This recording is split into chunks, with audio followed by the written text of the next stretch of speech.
যে বিষয়টা নিয়ে আলোচনা করব, আর্থিক ব্যবস্থাপনা। দেখেন, একটা মানুষের কাজ করা বা কাজ করলে সে টাকা অবশ্যই ইনকাম করবে। কিন্তু আর্থিক ব্যবস্থাপনা খুবই একটা বাজে সিচুয়েশন। আমাদের বাংলাদেশের মানুষের মেক্সিমাম মানুষ তার আর্থিক ব্যবস্থাপনাটা বুঝেই না। কারণ আপনি যেই আয় করবেন, এরপরে উপার্জন করবেন, খরচ করবেন, আপনার বিনিয়োগ করবেন, আপনি সঞ্চয় করবেন। এই যে যদি পার্ট বাই পার্ট আপনার পরিকল্পনা না থাকে, আপনি অনেক টাকা ওয়েস্টেজ হবে।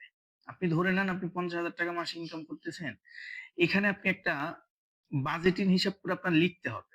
যে আমি এই কয় টাকা আমি সংসার খরচ করব, এই কয় টাকা আমি সঞ্চয় করব, এই কয় টাকা আমি নিজের দক্ষতা অর্জনের জন্য বিনিয়োগ করব, এই কয় টাকা আমি ডোনেশন করব। এই যে আর্থিক ব্যবস্থাপনাটা এটা খুবই একটা আ খুব সুন্দর একটা ভালো প্র্যাকটিস। যদি এটা করতে পারেন আপনি আলহামদুলিল্লাহ আমরা প্রত্যেকটা মানুষ দেখবেন অনেকে টাকা ইনকাম করা কিন্তু এক্সট্রা একটা যোগ্যতা। কিন্তু টাকা ধরে রাখতে পারে না। ধরে না রাখার মূল কারণটাই কিন্তু তার ব্যয়ের যে বাজেটিং বা আর্থিক যে ব্যবস্থাপনা, এই যে সুন্দর একটা পরিকল্পনা করা, একটা মানুষ চিন্তা করে তারপরে খরচ করতে হয় অথবা আপনি এই মাসে বা টোটাল ৬ মাসের একটা বাজেটিং হিসাব করে ফেলবেন।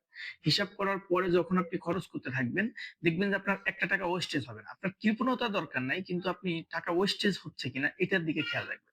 ওয়েস্টেজটা কিভাবে হয়? ধরে নেন আপনি ৳২০,০০০ বাজেট রাখলে আপনার সংসার খরচ। আপনি যদি হিসাব করে না রাখেন, দেখবেন যে আপনার কোন মাসে ৳২৫,০০০ চলে যাচ্ছে, কোন মাসে ৳১৮,০০০ চলে যাচ্ছে। তাই না? এখন যদি আপনি হিসাব থাকেন, আপনার ধারাবাহিকতা ঠিক থাকবে। এরপর আপনি ধরলেন নিজের দক্ষতা অর্জন করার জন্য আপনি ৳৫,০০০ বিনিয়োগ করবেন। এখন ওইখানে আপনি যদি লেখা না থাকে, আপনি নিজের দক্ষতা অর্জন করতে পারবেন না। আর প্রত্যেকটা মানুষেরই দক্ষতা অর্জন করতে হবে যেকোনো বিষয়ের উপর। আপনি একটা ৳৫,০০০ দিয়ে কি করতে পারেন? আপনি ৳৫,০০০ দিয়ে একটা ট্রেনিং, ভালো একটা মানের ট্রেনিং করতে পারেন। আপনি একটা জায়গায় নতুন একটা কাজ শিখতে পারেন। আপনি অনেক কাজ আছে, কাজগুলা শিখতে পারেন। আর পরে আপনি ধরেন ৳২,০০০ আপনি দান করবেন। এই ৳২,০০০ আপনি দান করবেন। এই যে লেখার যে বিষয়টা, আপনি যখন ডায়েরি মেইনটেইন করে লিখবেন, তখনই দেখবেন আলহামদুলিল্লাহ আপনার বাজেটিং, আর্থিক যে সুন্দর যে সুরক্ষাটা সেটা কিন্তু হয়ে যাচ্ছে। হ্যাঁ? এজন্য আমরা সবাই চেষ্টা করব লিখিতভাবে তাদের বাজেট খরচ করা, আয় ব্যয়ের একদম টোটাল সম্পূর্ণ একটা হিসাব রাখা। হ্যাঁ? এটা হিসাব রাখা প্রত্যেকটা মানুষেরই উচিত। যদি হিসাব রাখেন দেখবেন যে আপনি পারফেক্টলি জীবনযাপন চলে যাচ্ছে এবং আপনি ৩ টা বছর পরে যদি এই পরিকল্পনা অনুযায়ী কাজ করেন দেখবেন যে প্রচুর টাকায় বরকত পাবেন এবং যেই টাকার সঞ্চয়গুলো হয়ে যাবে ওই টাকা দিয়ে ভালো একটা বিজনেস করতে পারবেন।